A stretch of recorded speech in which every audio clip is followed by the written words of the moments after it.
হয়েছে বলবি তো? এরকম ভাবে ড্রিঙ্কস করছিস কেন? কে কি করেছে? তুই জানিস রোহানের বাচ্চাটা আমাকে ডেট করে মিলিকে বিয়ে করছে? আগেই জানতিস, নতুন কি? বিশ্বাস তো করছিলি না, এবার দেখ ও কি ভেবেছে দুঃখ পাবো আমি। ওর বিয়েতে আমি ডিজে নাচবো, ঠিক এইরকম।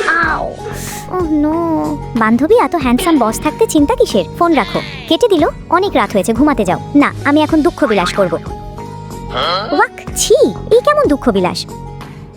আপনি আমাকে ধরেছেন কেন? ভাবলাম ঘুমিয়ে গিয়েছো। না, আমি আজকে সারা রাত মুভি দেখব। কিভাবে পারলো এটা করতে আমার সাথে? শালা, বস আমি না, ও সেক্রেটারিকেও সামলাতে হয়। আপনি আমার কষ্ট দেখে হাসছেন কেন? কোথায় হাসলাম? এই যে আমিও কষ্ট পাচ্ছি। মিথ্যে বলবেন না, আমি দেখেছি আপনি হাসছেন। আহা, সকালে আবার কান্না করা যাবে। এখন ঘুমাবে চলো। আমার ঘুম আসছে না, এখানেই সারা রাত বসে থাকবো। জানেন, ওকে আমি ইউনিভার্সিটি থেকে ভালোবাসতাম। জানি।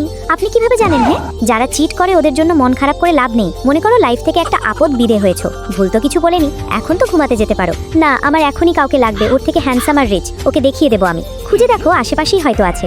আচ্ছা বলেন তো, কাকে মানাবে আমার সাথে? আরে ভাই, আমি তোর বস, একটু তো রেসপেক্ট দে। শিট, কি জ্বালা, ঘুমাতেই পারবো না। দেখি এটা কার রুম? Shit, no no.